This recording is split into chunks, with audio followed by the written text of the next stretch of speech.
नमस्कार प्रिय मित्रों, मैं विपेश तिवारी आप सभी का क्रैकेडमी यूट्यूब चैनल पर स्वागत और अभिनंदन करता हूं। आशा करता हूं कि आप सभी लोग अच्छे, स्वस्थ एवं तंदुरुस्त होंगे और बहुत अच्छे तरीके से अपने आगामी परीक्षा की तैयारी कर रहे होंगे। दोस्तों, अब यूपीएससी 2022 का प्रीलिम्स एग्ज़ाम खत्म हो चुका है और प्लस यूपीपीएससी का भी एग्ज़ाम, प्रीलिम्स का एग्ज़ाम खत्म हो चुका है। तो दोस्तों, अब जो 2023 की तैयारी कर रहे हैं वो फिर से एक अच्छे एनर्जी के साथ अपने परीक्षा की तैयारी शुरू कर दें, कहीं से कोई भी कमी न करें। तो दोस्तों, एक इन्फॉर्मेशन, फिर उसके बाद हम अपने टॉपिक पर एंट्री करते हैं जहां से हम आपको छोड़े थे, फिर वहीं से स्टार्ट करते हैं। तो दोस्तों, समाजशास्त्र वैकल्पिक विषय का नया बैच प्रारंभ हो चुका है जिसकी फीस 16,999 रुपये है। यदि आप 15 जून के अंदर एडमिशन लेते हैं तो 3,000 रुपये का ऑफ मिलेगा। आपको किसी भी प्रकार का सूचना प्राप्त करना हो तो 8004020005 पर कॉल करें। या दोस्तों, समाजशास्त्र पर फ्री काउंसलिंग आपको करानी हो या समाजशास्त्र के सिलेबस पर एक अंतः समझ आपको डेवलप करनी हो या समाजशास्त्र से संबंधित कोई समस्या हो तो आप एक कॉल घुमाइए, सारी समस्या का निदान आपको ज़रूर होगा। हमारे तरफ से प्रयास होगा कि आपके समस्या का समाधान हो सके। तो देर न करिए, जितना जल्दी हो सके आप एडमिशन ले लीजिए। प्लस दोस्तों, दूसरा इन्फॉर्मेशन जो कि बहुत महत्वपूर्ण है वह यह महत्वपूर्ण है कि क्रैकेडमी जो है ऐप प्ले स्टोर पर आ चुका है। आप प्ले स्टोर पर क्रैकेडमी टाइप करेंगे और पूरा ऐप आप डाउनलोड कर सकते हैं। प्लस दोस्तों, आप जो है डिस्क्रिप्शन बॉक्स में जाएंगे तो वहाँ पर क्रैकेडमी ऐप का लिंक मिलेगा, आप वहाँ से भी डायरेक्ट क्या कर सकते हैं, डाउनलोड कर सकते हैं। ठीक है दोस्तों, तो आइए हम अपने टॉपिक जो हम आपको छोड़े थे जहाँ से, वहाँ से स्टार्ट करते हैं। आपको दोस्तों मैं फिर से एक इन्फॉर्मेशन दे देता हूँ कि अभी तक जो क्लासेस हो चुके हैं उसके विषय में आपको सूचना देना उचित समझता हूँ। जो नए विद्यार्थी आज मेरे क्लास में जुड़ रहे हैं, आज का क्लास तो देखें, लेकिन उसके पहले भी मैंने कई क्लासेस ले चुका हूं, तो वो उन क्लासेस को जरूर देख लें। हमने प्रथम क्लासेस, जो मेरा फर्स्ट क्लास था, वो किस टॉपिक पर था ये आपको बता देता हूं। तो मेरा फर्स्ट क्लास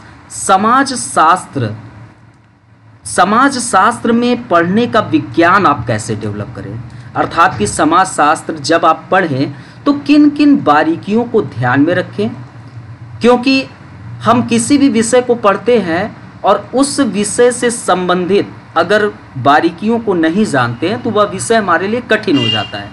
तो इसी को देखते हुए मैंने फर्स्ट क्लासेस जो है समाजशास्त्र पढ़ने का विज्ञान कैसे विकसित करें, हमने उस पर आपको क्लासेस लिया।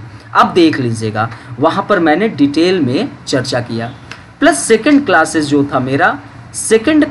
मेरा जो था वो मैं किस पर लिया, समाजशास्त्र प्रथम प्रश्न पत्र के पाठ्यक्रम पर, कि समाजशास्त्र जो विषय है वो पूरे के पूरे 10 यूनिट में बटा हुआ है, जिसमें प्रथम यूनिट ओरिजिन से है कि समाजशास्त्र के उद्भव से है। सेकंड यूनिट समाजशास्त्र आखिरकार कला है या विज्ञान है, उनसे संबंधित है।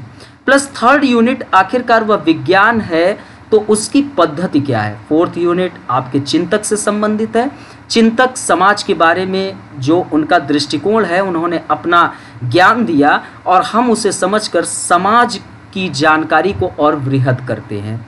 प्लस दोस्तों, आपके 5वें से लेकर 10वें यूनिट तक पूरे समाज के विषय में जानकारी है, क्योंकि समाजशास्त्र मानव समाज का अध्ययन करता है, मानव समाज में उपस्थित सदस्यों के बीच के अंतः संबंधों का अध्ययन करता है। और यह जो अंतः संबंध है वह कई प्रकार के होते हैं। राजनीतिक तो राजनीति एवं समाज टॉपिक, यह अंतः संबंध धार्मिक तो धर्म एवं समाज टॉपिक, यह अंतः संबंध आर्थिक तो कार्य एवं आर्थिकी टॉपिक है ना, कार्य एवं आर्थिकी जीवन।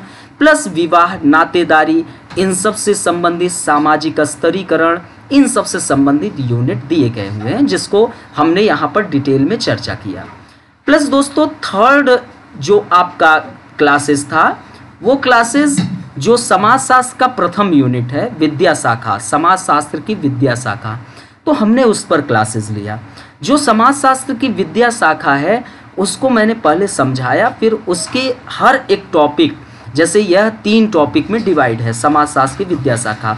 तो प्रथम टॉपिक में जो भी क्वेश्चन है मैंने उस क्वेश्चन को उसी वक्त रख दिया ताकि आपको उस क्वेश्चन को समझने में थोड़ा आसानी हो, ताकि टॉपिक पढ़ो प्लस क्वेश्चन जो यूपीएससी ने पूछा है उसी वक्त टॉपिक वाइज क्वेश्चन रहता है, तो आपके लिए आसान होता है दोस्तों।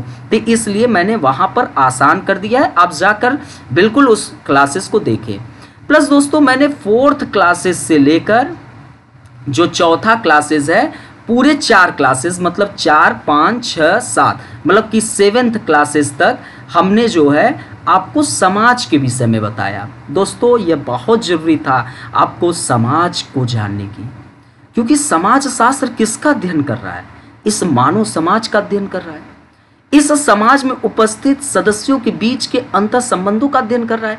तो आपके नजरों से यह समाज कई बार गुजर रहा है, और हम जब समाज को जान लेंगे तो हमारे लिए आसान हो जाएगा समाज शास्त्र के अन्य विषय वस्तुओं को समझना। तो इस कारण हमने इस विषय वस्तु को डिटेल में समझाया, जिसमें मैंने समाज क्या है, जिसमें मैंने बताया कि हम लोग समाज को बड़े साधारणतः शब्दों में बस ये जान लेते कि यह इसमें मानव रहते हैं। नहीं दोस्तों, यह समाज बिल्कुल भी नहीं है। समाज के लिए एक क्षेत्र होना अत्यंत आवश्यक है, प्लस उस क्षेत्र में लोगों का समूह होना अत्यंत जरूरी है। लेकिन फिर भी हम इसे समाज नहीं कहेंगे जब तक लोगों के समूह में एक अंतर संबंध नहीं पाया जाएगा, तब तक हम समाज नहीं कहेंगे। तो समाज के लिए एक क्षेत्र होना जरूरी है, प्लस लोगों का समूह, और लोगों के समूह में अंतर संबंध, वह समाज बनता है। प्लस दोस्तों यह अंतर संबंध 3 आधार पर, प्रतिस्पर्धा, सहयोग और संघर्ष। आप स्वयं सोचो दोस्तों, आप जिस इलाके में रहते हो, अगर आपके पड़ोसी के साथ संबंध अच्छे हैं, किसी प्रकार का वाद विवाद नहीं है, न जमीन से संबंधित, न वाद विवाद किसी और भी तथ्यों से संबंधित, तो वह समाज कितना स्थिर रहता है। वहाँ की कार्य प्रक्रियाएं बड़े ही सुचारू रूप से चलती है, तनाव की स्थिति नहीं बनती है।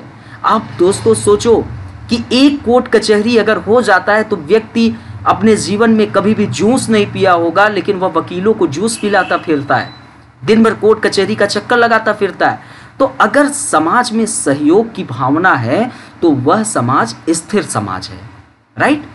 और दोस्तों दूसरा, प्रतिस्पर्धा। समाज में दूसरा अंतर संबंध प्रतिस्पर्धा के आधार पर होता है। प्रतिस्पर्धा का मतलब दोस्तों कि आपका जो समाज है वहां पर बेटियों को शिक्षा से वंचित किया जाता है, उनको शिक्षा नहीं दी जाती है। मान लो कि एक माता पिता ने एक बड़े संघर्ष के साथ उसने क्या काम किया, अपने बिटिया को भेज दिया शहर पढ़ने के लिए।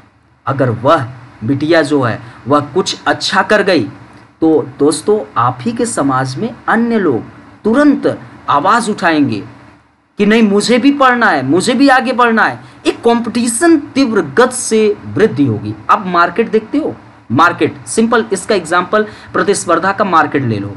जब तक मार्केट में एक दुकान होता है उतनी प्रतिस्पर्धाएं नहीं होती है, लेकिन जैसे ही उस बाजार में कई दुकानें हो जाती हैं तो कंपटीशन बढ़ जाता है। आप कभी सोचो, आप कभी सब्जी मंडी में गए हो, सब्जी मंडी में गए हो तो कुछ लोग कहते आलू ले लो, आलू ले लो, कुछ लोग कहते टमाटर ले लो। आप जब सुबह सुबह जाते हो तो वहाँ पर दाम बढ़ता है, लेकिन जैसे ही पब्लिक की भीड़ बढ़ने लगती है ना तो दाम घटने लगता है, क्योंकि कंपटीशन बढ़ने लगता है। तो ये सब चीज़ें आपके समाज की विषय वस्तु आप समझो। प्लस संघर्ष, आप देखिए फ्रांसीसी संघर्ष, फ्रांसीसी संघर्ष एक परिवर्तन का परिचायक बना। तो जिस समाज में संघर्ष होगा वह परिवर्तन का परिचायक बनेगा, है ना। संघर्ष हमेशा परिवर्तन को जन्म देगा। तो ये सब समझिए। फिर उसके बाद आप क्लासेस देखना, वहां पर डिटेल में मिलेगा। फिर उसके बाद दोस्तों हमने अब जब समाजशास्त्र की विद्या शाखा यूनिट फर्स्ट वॉच करेंगे तो उसमें प्रथम टॉपिक लिखा है कि यूरोप में आधुनिकता एवं सामाजिक परिवर्तन तथा समाज शास्त्र का आविर्भाव। तो हमने उस पर पहला क्लासेस लिया, मतलब 8वां क्लासेस। फिर 9वां क्लासेस मैंने लिया कि जो आपका 8वें क्लासेस में मैंने बता दिया कि यूरोप में आधुनिकता एवं सामाजिक परिवर्तन तथा समाजशास्त्र का आविर्भाव। फिर 9वें क्लासेस में मैंने क्या लिया ये आप समझो तो 9वें क्लासेस में हमने सिंपल तरीके से आपको क्या बताया कि जो समाजशास्त्र का उद्भव है उसमें बौद्धिक शक्तियों का क्या योगदान था। फिर हमने 10वें क्लासेस में दोस्तों आपको बताया कि यूरोप में आधुनिकता का यूरोप के समाज पर क्या प्रभाव पड़ा, डिटेल में पढ़ाया कि नहीं, ठीक है। तो अब फिर उसके बाद हमने 11वें क्लासेस में आपको बताया कि समाजशास्त्र और सामान्य बोध में क्या अंतर है। सामान्य बोध, जैसे आप लोग देखते हो कि कभी हमको हिचकी आ गई तो हम कहते हैं कि हमें कोई याद कर रहा है, ये एक अनुभव है, ये एक लोक ज्ञान एवं अज्ञानता का मिश्रण है, हम कहते हैं ना। प्लस कभी कभी हम लोग जैसे भोजन कर रहे हैं तो कभी कढ़ाई में भोजन कर लिया तो बोलते क्या है हम लोग कि जाओ तुम्हारे विवाह में अब बारिश होगी। तो ये एक सामान्य बोध है, इसका कोई रिसर्च नहीं है कि इस पर कोई अनुसंधान हुआ है, इस पर कोई बहुत बड़ा रिसर्च हुआ है कि इसके रिसर्च का एक सार्वभौमिक सत्य है कि यह जो प्रक्रियाएं है यह संपूर्ण भूमंडल में व्याप्त है, नहीं। लेकिन जबकि E=mc², अगर हम इंडिया के कोने पर इसकी खोज करें या इसकी खोज हम क्या कहते हैं आप उत्तरी अमेरिका में बैठ के करें, रिजल्ट इक्वल आएगा। तो इसको हम कहते हैं कि यह एक विज्ञान है। तो दोस्तों समाजशास्त्र और सामान्य बोध में अंतर है और हमने एक डिटेल में आपको इसकी रूपरेखा रखी कि समाजशास्त्र अनुसंधान पर आधारित है जबकि सामान्य बोध लोक ज्ञान एवं अज्ञानता का सम्मिश्रण है। मैंने डिटेल में इसकी चर्चा की। आज जो आपका टॉपिक है जिस पर मैं चर्चा करने वाला हूं, समाजशास्त्र एवं अन्य विषयों के साथ संबंध, ठीक है। आज का चर्चा का बिंदु क्या है, आपका यूपीएससी ने टॉपिक लिखा हुआ है, आप जाकर देखना, आपको मिल जाएगा। तो आज का चर्चा का विषय वस्तु क्या है, समाजशास्त्र एवं अन्य विषयों के साथ इसका संबंध। सिंपल समझिए कि समाजशास्त्र ये एक विषय है, लेकिन अन्य विषय भी हैं, जैसे आपका राजनीति विज्ञान एक विषय है, आपका एक विषय इतिहास है, आपका एक विषय है मनोविज्ञान, आपका एक विषय है मानव शास्त्र, आपका एक विषय है अर्थशास्त्र। तो यहां पर हम लोग समझेंगे क्या कि समाजशास्त्र और राजनीति विज्ञान से क्या संबंध है, समाजशास्त्र इतिहास से क्या संबंध है, समाजशास्त्र मनोविज्ञान से क्या संबंध है, समाजशास्त्र मानव शास्त्र से क्या संबंध है और समाजशास्त्र का अर्थशास्त्र से। तो यह हमको समझना है। तो सिंपल तरीके से अगर हम बताएं तो ये जो सोशियोलॉजी है, समाजशास्त्र एक व्यवस्थित विषय है दोस्तों। यह कैसा विषय है, एक व्यवस्थित विषय है। कैसा विषय है, एक व्यवस्थित विषय है।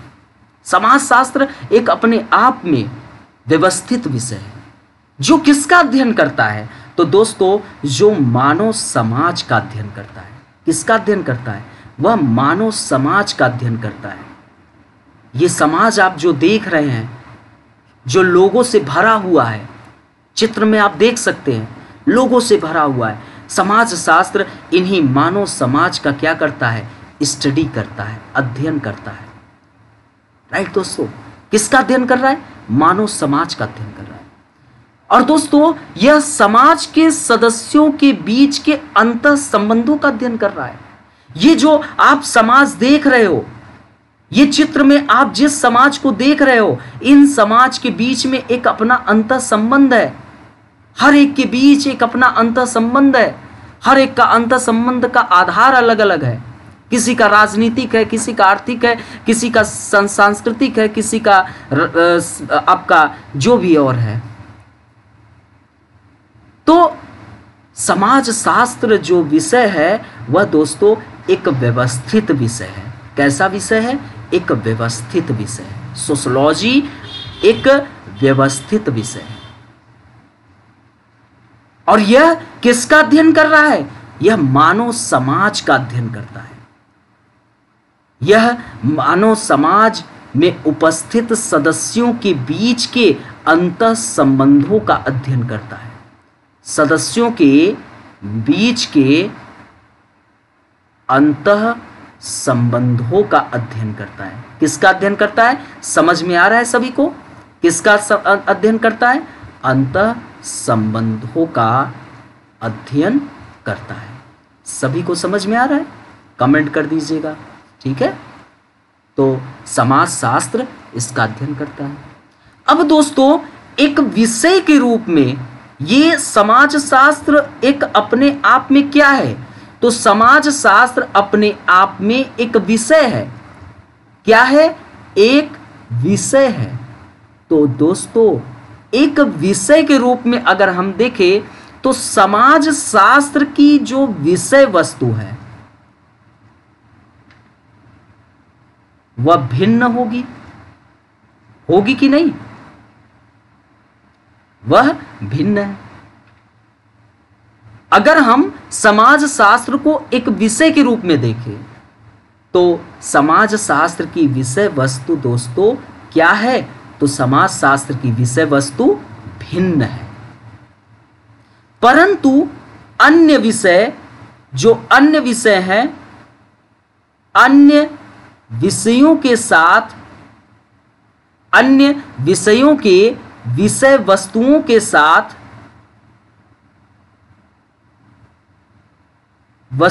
साथ, भी कुछ समानताएं उपस्थित हैं। क्या है?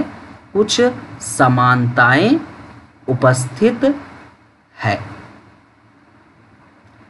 समझिए, समाजशास्त्र को अगर एक विषय के रूप में देखेंगे तो समाजशास्त्र की विषय वस्तु भिन्न है, अलग है। किससे अलग है? राजनीति विज्ञान से, अर्थशास्त्र से, इन सब से इसकी विषय वस्तु भिन्न है।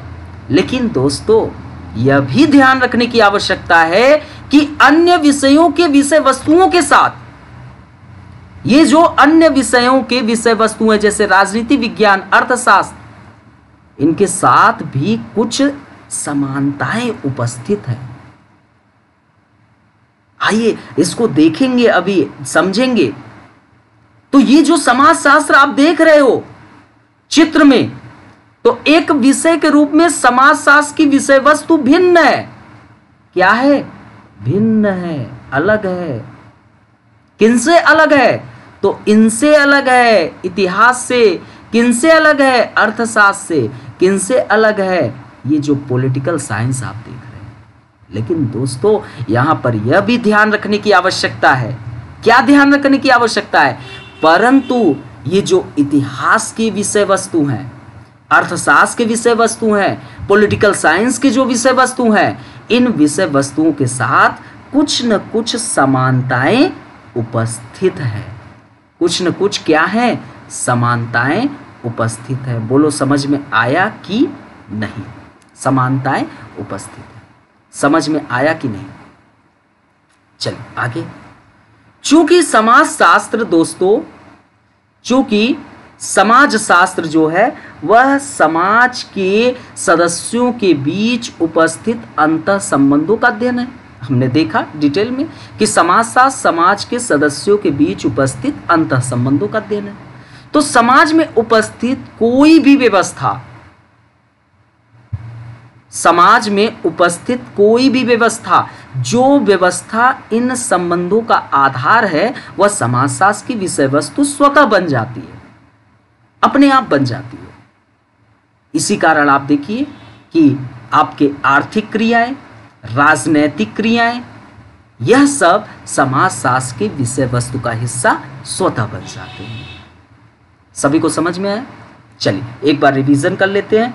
हमने क्या चीजें बताया आपको। सभी लोग नोट करने की अब आदत डालिए। हम पीपीटी का कम प्रयोग करें और आपको समझाएं ज़्यादा, ठीक है। नोट्स मिल जाएगा। जिनको नोट्स चाहिए वो हमें हमारे कॉन्टेक्ट नंबर पर मैसेज करेंगे, उनको मिल जाएगा।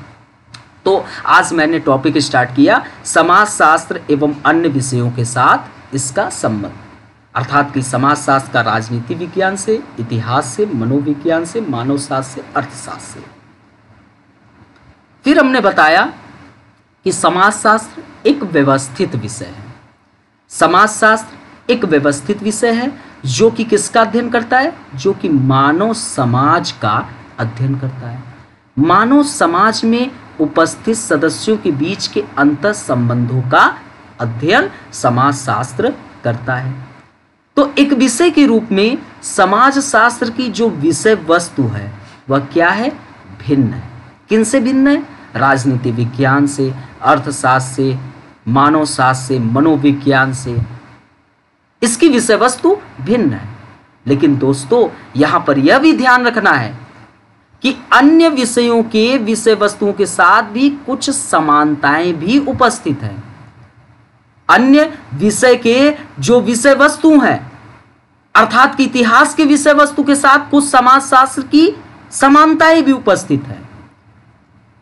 भिन्न विषय के रूप में अलग है। इतिहास का कार्यक्षेत्र अलग है, समाजशास्त्र का कार्यक्षेत्र अलग है, लेकिन कुछ इक्वेलिटी भी मौजूद है। ऐसे ही अर्थशास्त्र के साथ, ऐसे ही पॉलिटिकल साइंस के साथ। तो चूंकि समाजशास्त्र क्या कर रहा है? समाजशास्त्र समाज के सदस्यों के बीच के अंतर संबंधों का अध्ययन है। तो दोस्तों समाज में उपस्थित कोई भी व्यवस्था जो इन संबंधों का आधार है वह समाजशास्त्र के विषय वस्तु का स्वतः हिस्सा बन जाता है। तो इसी कारण देखिए आर्थिक क्रियाएं, राजनीतिक प्रक्रियाएं, यह सब समाजशास्त्र के विषय वस्तु का हिस्सा स्वतः बन जाते हैं। तो हम प्रथम रिलेशन में क्या समझेंगे? अब समाजशास्त्र और अर्थशास्त्र, या हम कहें समाजशास्त्र का अर्थशास्त्र के साथ संबंध, रिलेशन स्टार्ट किया जाए।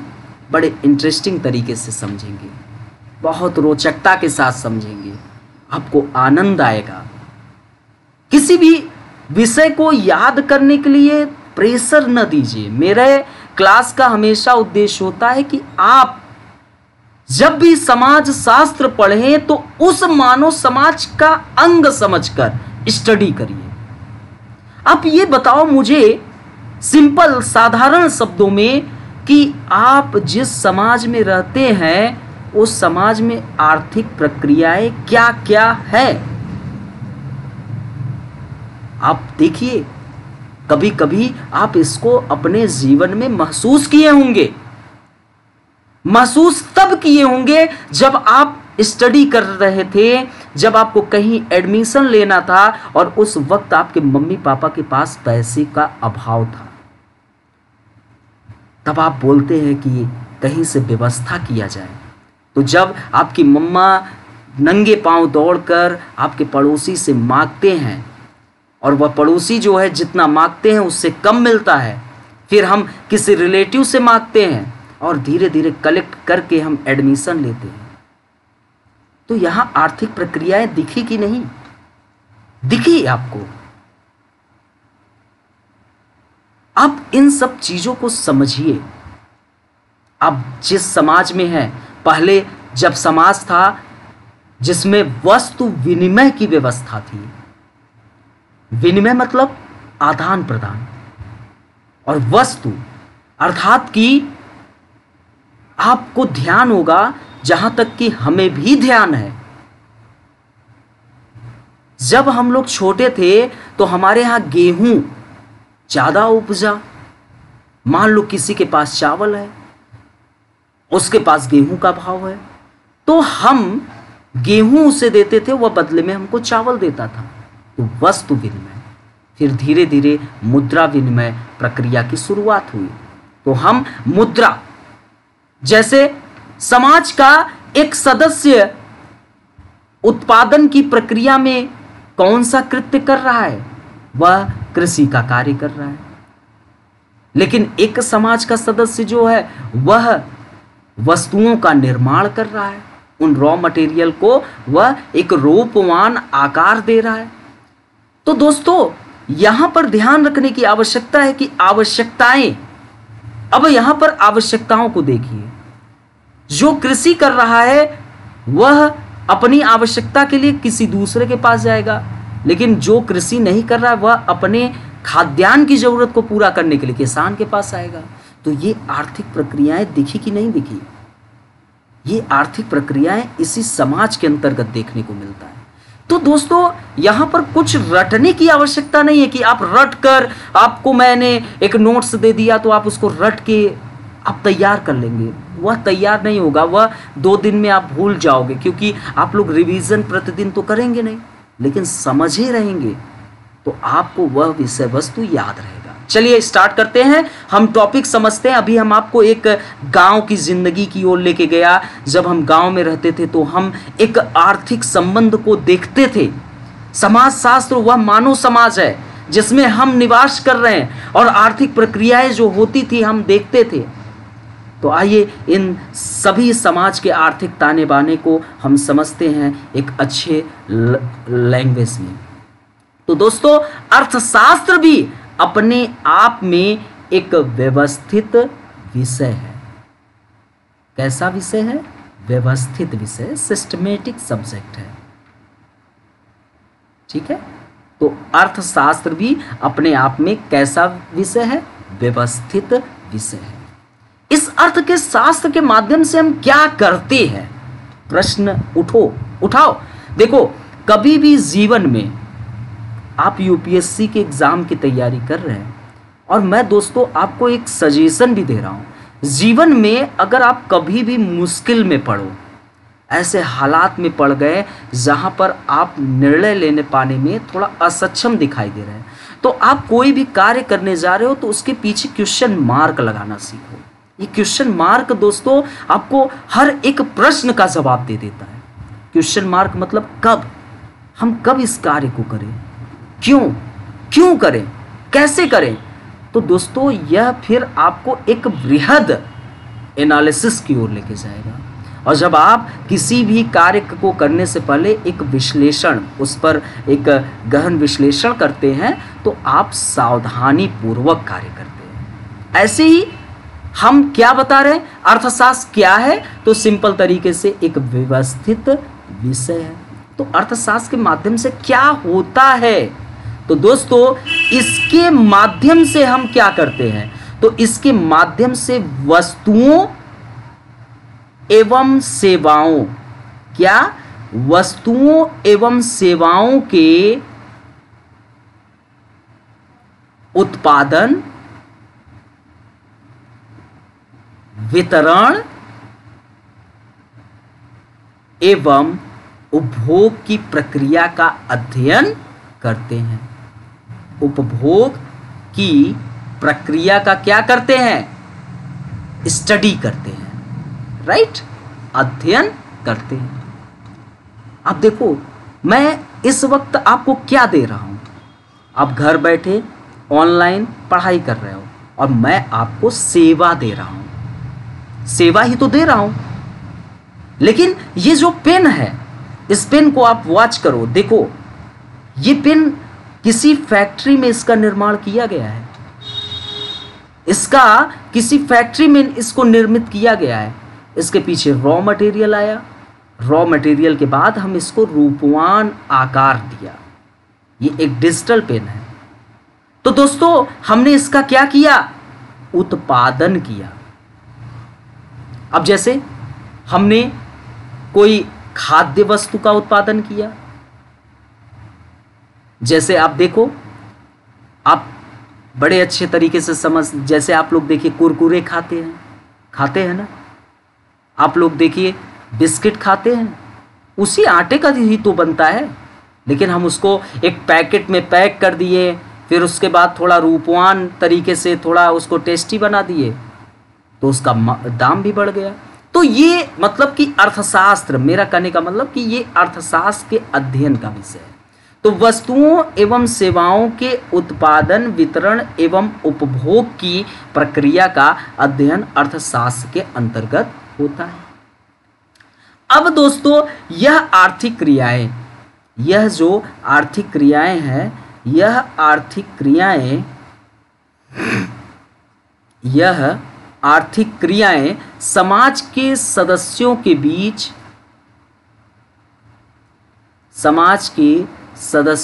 बीच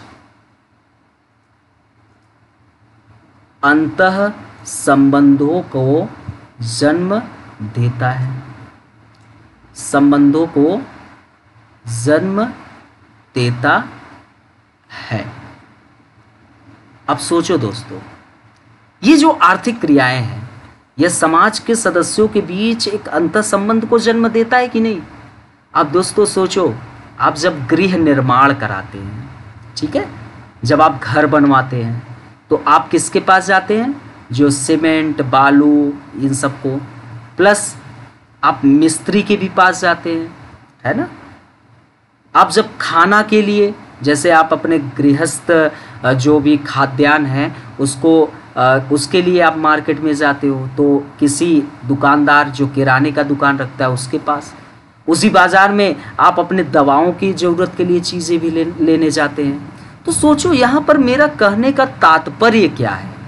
मेरा कहने का तात्पर्य, एक ही घर के व्यक्ति ने अपने घर के निर्माण के लिए सीमेंट बालू के पास भी गया, दुकानदार के पास, फिर उसके बाद मिस्त्री के भी पास गया, फिर उसके बाद वह खाद्यान्न के लिए किसके पास गया, दुकानदार के भी पास गया, किराने के दुकानदार जो है उसके पास भी गया ना। तो ये एक अंतर संबंध बनता दिखाई दे रहा है कि नहीं। तो ये जो आर्थिक क्रियाएं हैं यह समाज के सदस्यों के बीच भी अंतर संबंधों को जन्म देता है, राइट दोस्तों। तो दोस्तों यह जब अंतर संबंधों को जन्म देता है तो इसी कारण दोस्तों समाज शास्त्र और अर्थशास्त्र में एक संबंध दिखाई दिया कि नहीं दिया। यह समाज शास्त्र के विषय वस्तु का हिस्सा बनेगा कि नहीं बनेगा।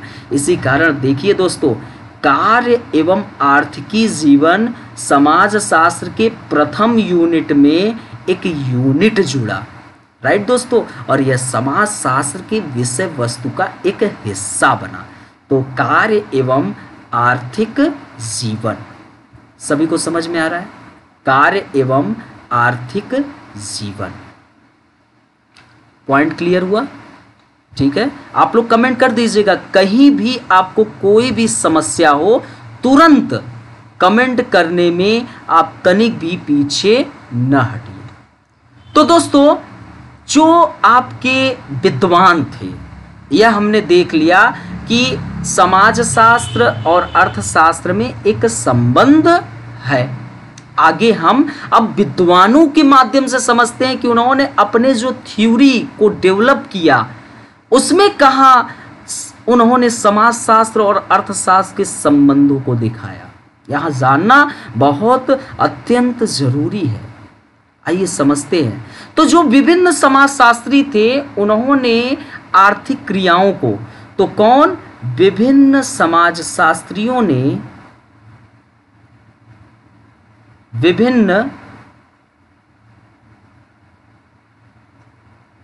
समाज शास्त्रियों ने आर्थिक क्रियाओं को, किसको दोस्तों, आर्थिक क्रियाएं, जो आर्थिक क्रियाएं होती है तो उन आर्थिक क्रियाओं को प्रत्यक्ष एवं अप्रत्यक्ष,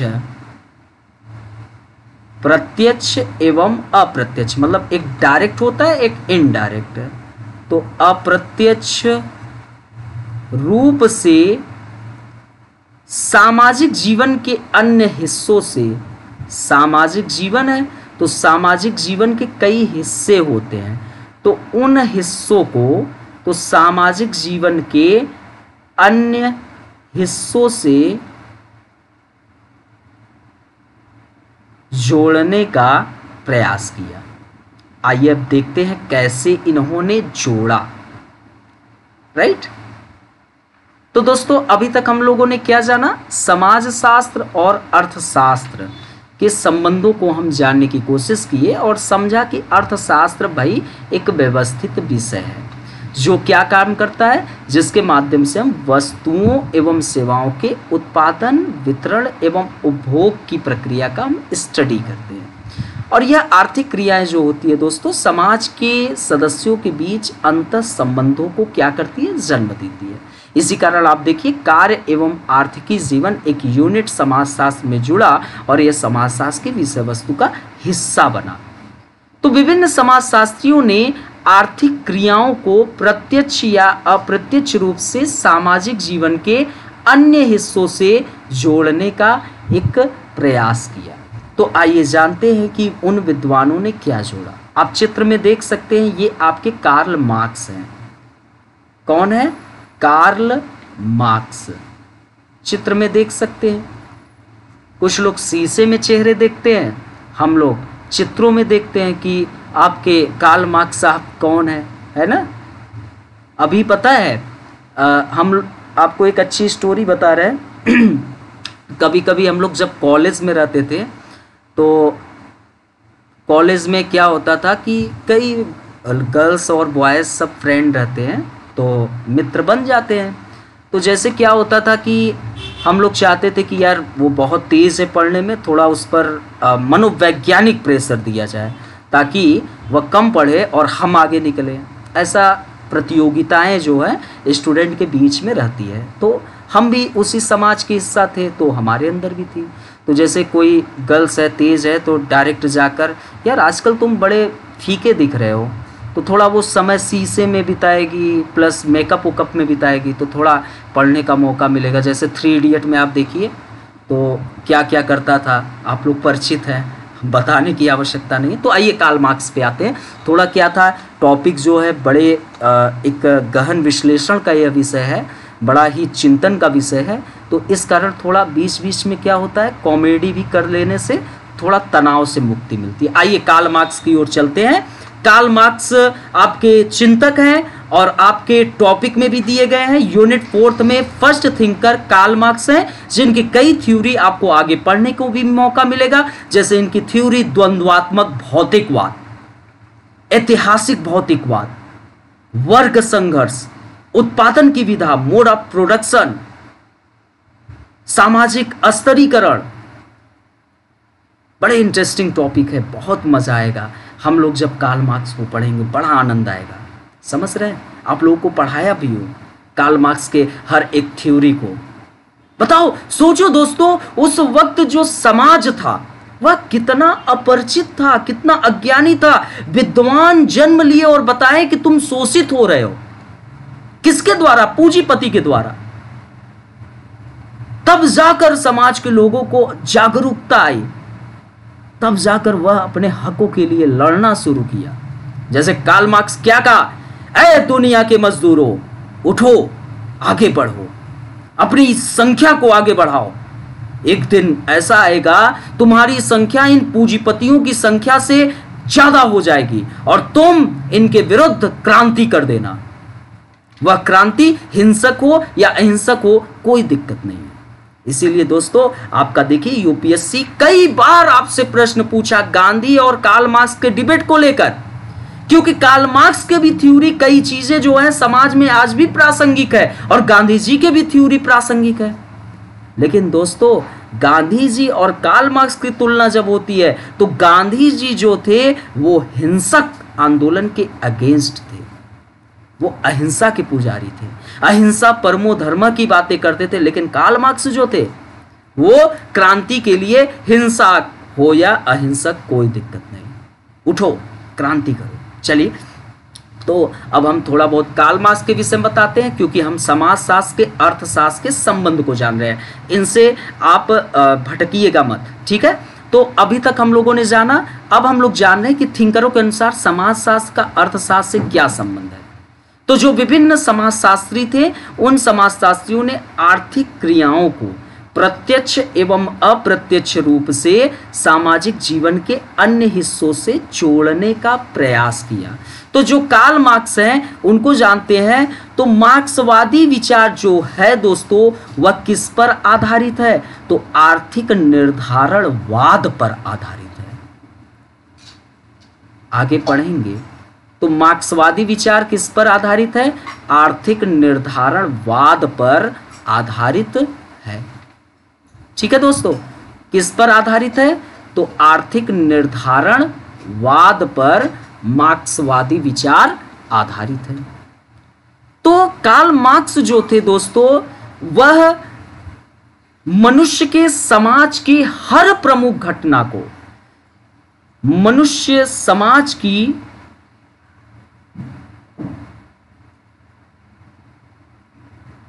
हर प्रमुख घटना को किससे जोड़कर इन्होंने देखा?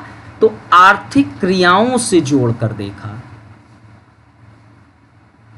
बड़ी इंटरेस्टिंग बात है, जब हम ऐतिहासिक भौतिकवाद पढ़ाएंगे तो बताएंगे। किससे जोड़कर देखा? आर्थिक क्रियाओं से जोड़कर देखा। अब देखो दोस्तों, समाजशास्त्र का अर्थशास्त्र से संबंध हुआ कि नहीं? समाजशास्त्र का अर्थशास्त्र से संबंध हुआ कि नहीं? कार्ल मार्क्स जो थे वह मनुष्य समाज की हर एक प्रमुख घटना को आर्थिक क्रियाओं से जोड़कर देखा। वो अन्य कारण को नहीं देखते थे, हर एक घटना के पीछे आर्थिक क्रिया को जोड़कर देखते थे। इसी कारण कार्ल मार्क्स को आर्थिक निर्धारणवादी कहा जाता है। अब दोस्तों, मनुष्य के अस्तित्व हो या समाज का उद्भव, या दोस्तों परिवार की उत्पत्ति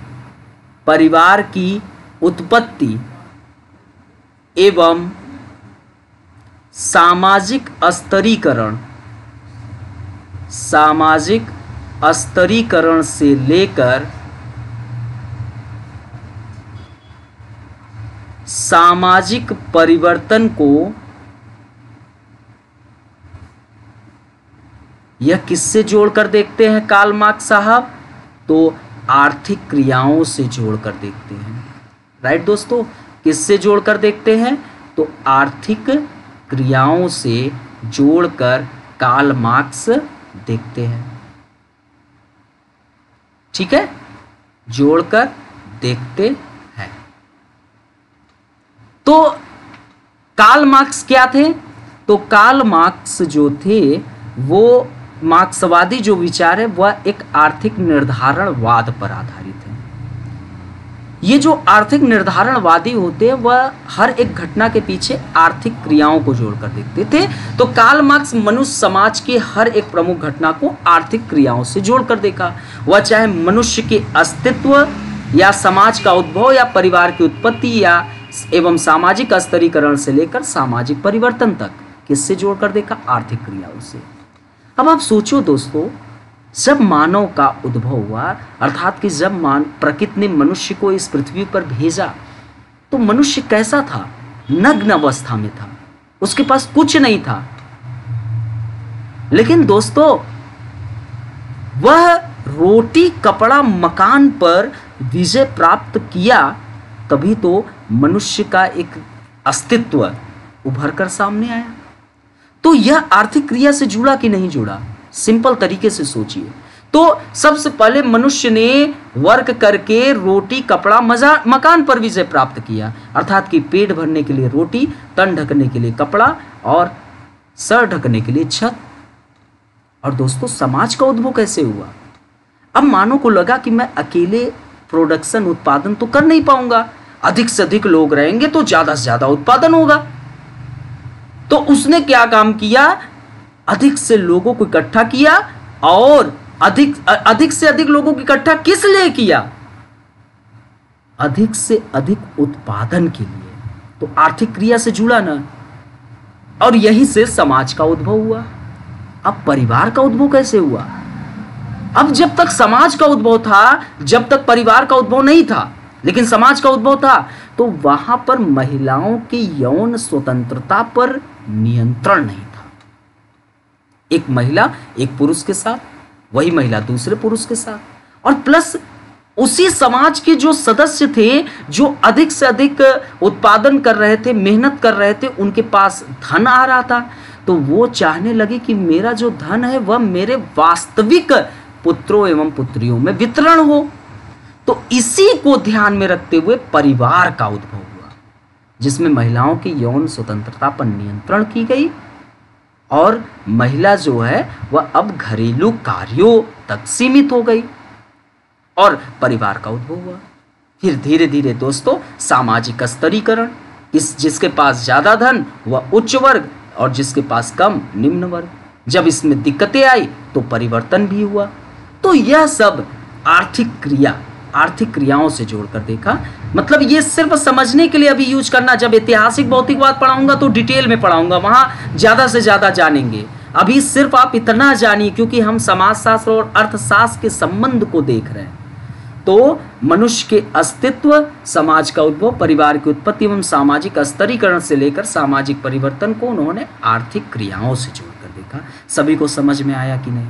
चलो, तो सभी लोग समझ पा रहे हैं कि नहीं? सभी लोग कमेंट कर दें। तो ऐसी स्थिति में आर्थिक क्रियाओं को समझे बिना सामाजिक व्यवस्थाओं को समझ पाना कठिन हो जाता है कि नहीं? हो जाता है। तो दोस्तों ये चीज़ आपको देखना है, ठीक है? तो सभी को समझ में आया? चलिए आगे, इसको स्लाइड में अगले लेक्चर में मैं कर दूंगा, ठीक है, ताकि आप लोगों को और क्लियर हो जाए। अभी लिख कर मैं समझा रहा हूँ, ये बहुत ज़रूरी है, ठीक है?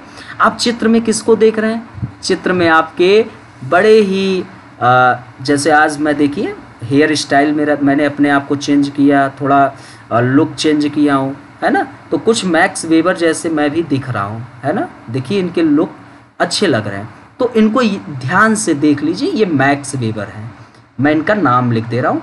ये आपके कौन है? Max weber.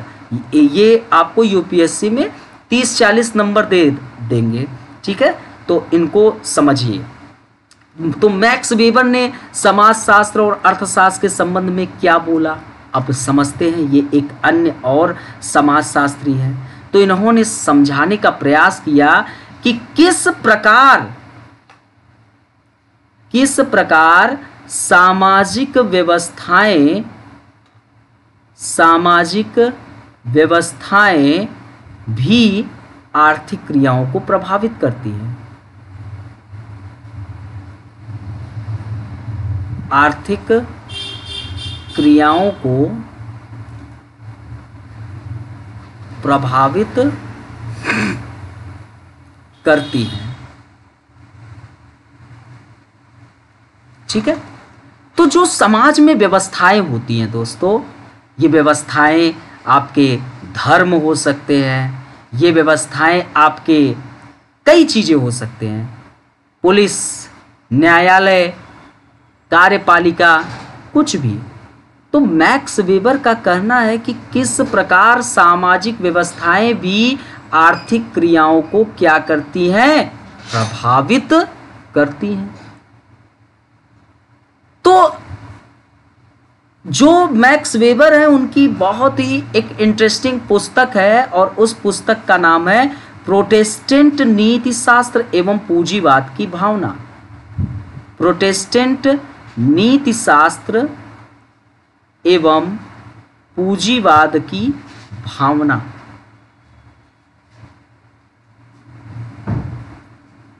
इसमें इन्होंने समझाने का क्या प्रयास किया, ये इनकी बहुत प्रमुख पुस्तक है। और इसमें इन्होंने यह समझाने का प्रयास किया कि किस प्रकार प्रोटेस्टेंट ईसाई धर्म जो है, प्रोटेस्टेंट ईसाई धर्म की मान्यताओं ने यूरोपीय समाज में प्रत्यक्ष अथवा अप्रत्यक्ष रूप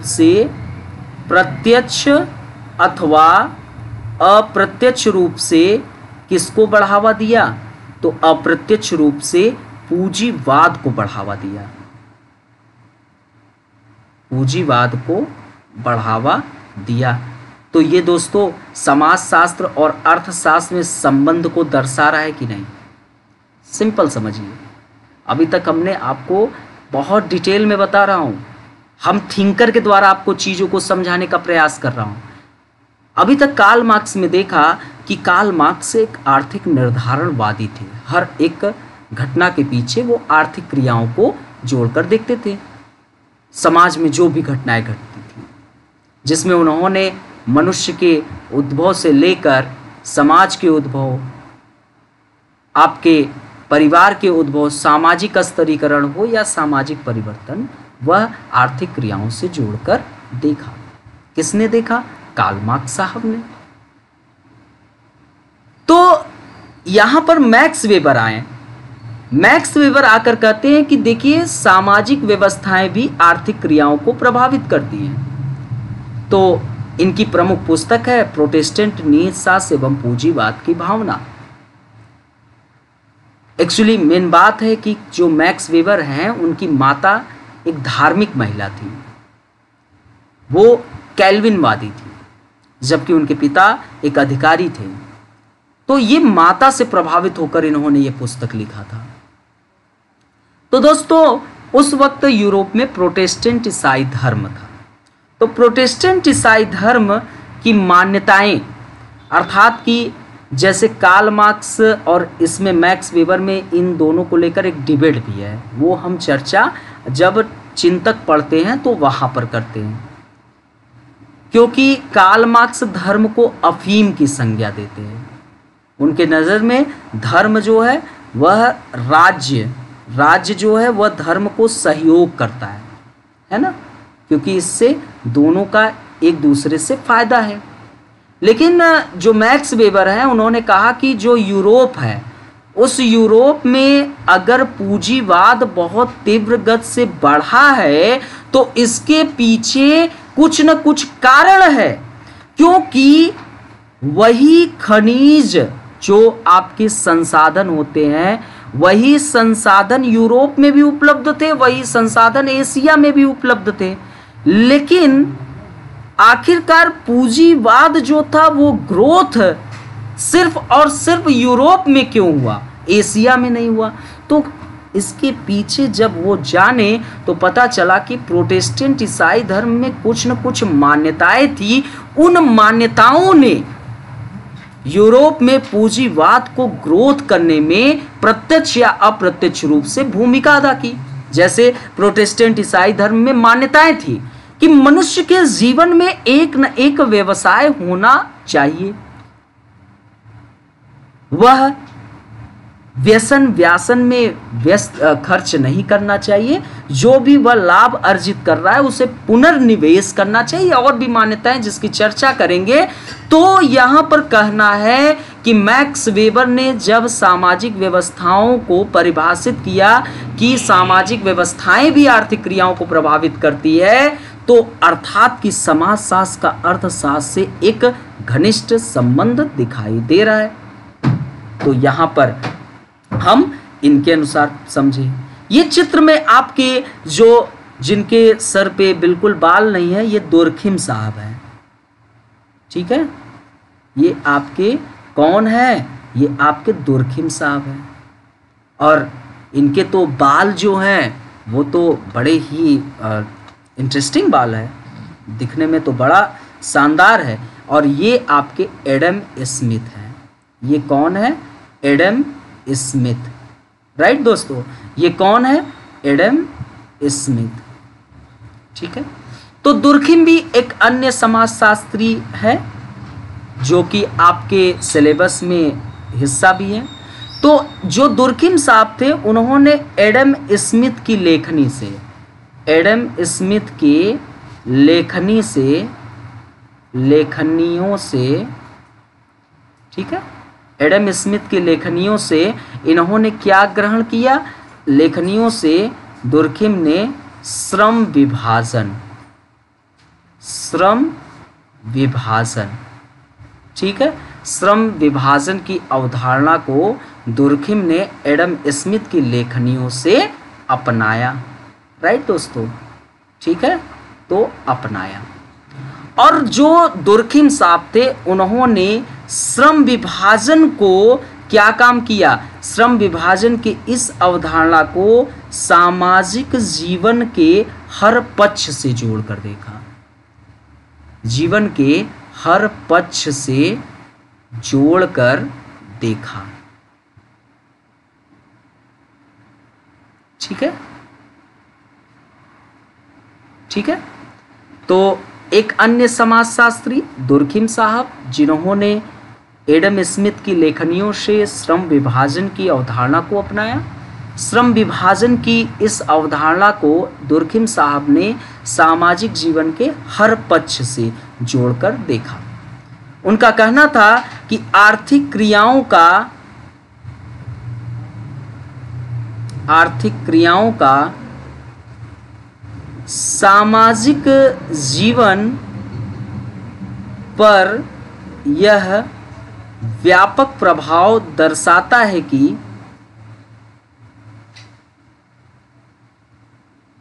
ठीक है। अभी तक हम लोगों ने क्या क्या जाना? हमने टॉपिक को स्टार्ट किया समाज शास्त्र का अर्थशास्त्र से संबंध। पहले तो हमने स्टार्ट किया समाज शास्त्र का अन्य विषयों से संबंध, ठीक है। तो हमने जब स्टार्ट किया तो हमको यह पता चला कि समाज शास्त्र के अन्य विषयों से संबंध है, जैसे अर्थशास्त्र से समाज शास्त्र का संबंध, राजनीति शास्त्र से, ठीक है, मनोविज्ञान से, मानव शास्त्र से और इतिहास से। तो हमने प्रथम टॉपिक स्टार्ट किया कि समाजशास्त्र का अर्थशास्त्र से क्या संबंध है। तो समाजशास्त्र का अर्थशास्त्र से संबंध को हमने स्टार्ट किया, समझाया कि अर्थशास्त्र क्या है, उसका समाजशास्त्र से क्या संबंध है, विभिन्न विद्वानों की नज़रों से भी समझा रहे हैं, जिसमें हमने कार्ल मार्क्स के अनुसार बताया कि आर्थिक निर्धारणवादी थे, ठीक है।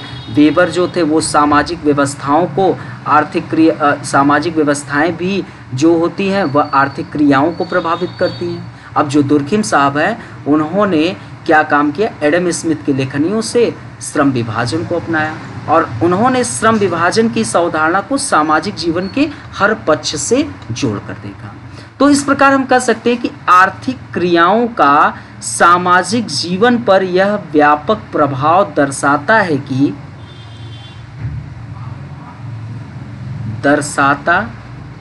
कि समाजशास्त्र एवं अर्थशास्त्र, समाजशास्त्र एवं अर्थशास्त्र को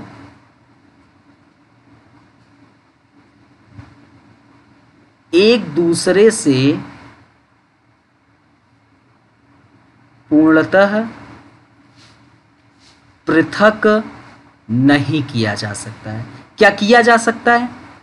अब आप बताओ, आपसे ये पूछा जा सकता है प्रश्न, समाजशास्त्र एवं अर्थशास्त्र को एक दूसरे से पूर्णतः पृथक नहीं किया जा सकता है, व्याख्या करो। प्रश्न पूछ सकता है कि नहीं? तो सिंपल तरीके से बताओ कि अर्थशास्त्र क्या है, बताएं अच्छे तरीके से कि यह वस्तुओं एवं सेवाओं के उत्पादन, वितरण एवं उपभोग की प्रक्रिया का अध्ययन करता है। अर्थशास्त्र का जो आर्थिक क्रियाएं होती हैं वह कई प्रकार के अंतः संबंधों को जन्म देता है, इसलिए समाजशास्त्र का अर्थशास्त्र से संबंध है। विभिन्न विद्वानों ने इसे जोड़कर भी बताया, जैसे कार्ल मार्क्स आर्थिक निर्धारणवादी, उन्होंने समाज के उद्भव को भी, परिवार के उद्भव, इन सब को आर्थिक क्रिया से जोड़कर बताया कि आर्थिक क्रियाएं हैं जो यह सब करा रही हैं। दुर्खिम ने बताया कि सामाजिक जो व्यवस्थाएं होती है, जो समाज में व्यवस्थाएं होती हैं, जैसे धर्म हो गए, तो वह आर्थिक क्रियाओं को प्रभावित करती हैं। देखिए, प्रोटेस्टेंट ईसाई धर्म ने पूंजीवाद को ग्रोथ करने में बड़ी भूमिका निभाई। दुर्खिम साहब आए, उन्होंने एडम स्मिथ के लेखनियों से श्रम विभाजन को अपनाया और इन्होंने श्रम विभाजन को सामाजिक जीवन के हर पक्ष से जोड़कर देखा। तो हम कह सकते हैं कि आर्थिक क्रियाओं का सामाजिक जीवन पर यह व्यापक प्रभाव दर्शाता है कि समाजशास्त्र एवं अर्थशास्त्र को एक दूसरे से पूर्णतः पृथक नहीं किया जा सकता है। परंतु दोस्तों, यहाँ पर एक चीज जानने की अत्यंत आवश्यकता है कि समाजशास्त्र में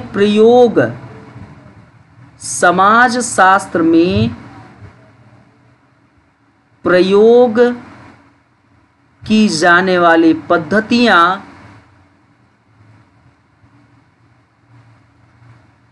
पद्धतियों का प्रयोग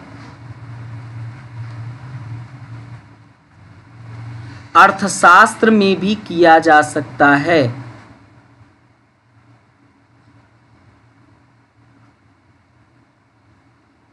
में भी किया जा सकता है, परंतु अर्थशास्त्र जो है वह मात्र आर्थिक क्रियाओं का अध्ययन करता है। ये ध्यान रखना, अगर आपसे डिफरेंस पूछे, आर्थिक क्रियाओं का अध्ययन करता है, जबकि समाज शास्त्र का दायरा इससे कहीं ज्यादा व्यापक है। अर्थात कि समाज शास्त्र का दायरा इससे कहीं ज्यादा व्यापक है।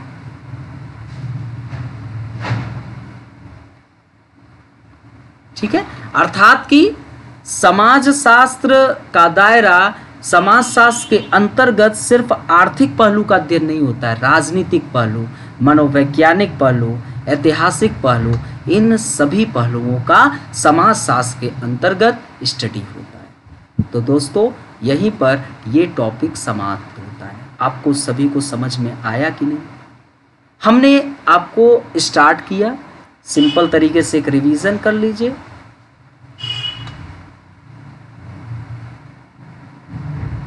हमने आपको समाजशास्त्र और अर्थशास्त्र का संबंध स्टार्ट किया। हमने बताया कि अर्थशास्त्र एक व्यवस्थित विषय है।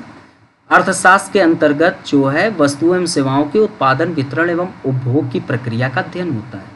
जो अर्थशास्त्र है या आर्थिक क्रियाएं जो होती हैं समाज के सदस्यों के बीच एक अंतर संबंध को जन्म देती है। इसी कारण देखिए कार्य एवं आर्थिकी जीवन समाज शास्त्र की विषय वस्तु का हिस्सा बन जाता है। अर्थात कि समाज शास्त्र का आपका इनसे अर्थशास्त्र से एक संबंध पाया जाता है। जो विभिन्न समाजशास्त्री थे, आपके इसी समाज में कई समाजशास्त्री थे जो अपने समाज के बारे में दृष्टिकोण को जन्म देते थे। तो इन समाजशास्त्रियों ने आर्थिक क्रियाओं को डायरेक्ट या इनडायरेक्ट रूप से सामाजिक जीवन के अन्य हिस्सों से जोड़ने का प्रयास किया। यह जो सामाजिक जीवन है इसके कई हिस्से होते हैं, तो इन हिस्सों में वह आर्थिक क्रियाओं को जोड़ने का क्या किया, प्रयास किया। जिसमें प्रथम कार्ल मार्क्स, जिन्होंने जो मार्क्सवादी विचार है वह एक आर्थिक निर्धारणवाद पर आधारित है। अर्थात कि मनुष्य समाज की हर एक प्रमुख घटना को आर्थिक क्रियाओं से जोड़कर देखते हैं। वह चाहे मानव के उद्भव की बात हो या समाज का उद्भव हो या परिवार की उत्पत्ति हो या सामाजिक स्तरीकरण हो या सामाजिक परिवर्तन, इन सभी को आर्थिक क्रियाओं से जोड़कर देखते हैं। तो और दूसरे समाजशास्त्री चिंतक मैक्स वेबर, इनका कहना है कि किस प्रकार सामाजिक व्यवस्थाएं भी आर्थिक क्रियाओं को प्रभावित करती है। इनकी प्रमुख फेमस पुस्तक है प्रोटेस्टेंट नीतिशास्त्र एवं पूंजीवाद की भावना, जिसमें यह बताते हैं कि प्रोटेस्टेंट ईसाई धर्म की मान्यताओं ने यूरोपीय समाज में डायरेक्ट या इनडायरेक्ट पूंजीवाद को बढ़ाने में बड़ा योगदान दिया। और आपके आते हैं दुर्खिम साहब। दुर्खिम जो थे वह एडम स्मिथ के लेखनियों से श्रम विभाजन को अपनाया और इस श्रम विभाजन को इन्होंने इस अवधारणा को सामाजिक जीवन के हर पक्ष से जोड़कर इन्होंने देखा। अतः हम कह सकते हैं कि आर्थिक क्रियाओं का सामाजिक जीवन पर यह व्यापक प्रभाव जो दिखाई दे रहा है, हमने जितना अभी तक स्टडी किया उससे पता चलता है कि आर्थिक क्रियाओं का सामाजिक जीवन पर व्यापक प्रभाव यह दर्शा रहा है कि समाजशास्त्र एवं अर्थशास्त्र को एक दूसरे से पूर्णतः पृथक नहीं कर सकते हैं कि हम इन दोनों को अलग कर दें, है ना। अभी समाज में आपका एक महीने जो है खाना पीना बंद हो जाए तो समाज त्राहिमाम करके लूट घसोट शुरू हो जाएगा। तो समाजशास्त्र में प्रयोग की जाने वाली जो पद्धति होती है उन पद्धतियों का प्रयोग हम अर्थशास्त्र में भी करते हैं, लेकिन सब कुछ इन सब के संबंधों के बावजूद भी अर्थशास्त्र सिर्फ आर्थिक क्रियाओं का अध्ययन करता है, जबकि समाजशास्त्र का दायरा इससे कहीं ज़्यादा व्यापक है। अर्थात कि समाजशास्त्र के अंतर्गत केवल आर्थिक पहलू नहीं, उसके अंतर्गत और भी राजनीतिक, सामाजिक, आपके मनोवैज्ञानिक, मानव शास्त्री, इन सभी पक्षों का अध्ययन होता है। तो दोस्तों यहीं पर क्लासेस समाप्त होती है। प्लीज़ आप लोगों से रिक्वेस्ट है कि आप लोग प्लीज़ वीडियो को अधिक से अधिक लाइक, शेयर एंड सब्सक्राइब करिए। आपको यदि अच्छा लगा हो अधिक से अधिक लोगों के बीच मैसेज पहुँचाइए। फिर मिलते हैं अपने अन्य लेक्चर के साथ, तब तक के लिए बाय बाय, टेक केयर।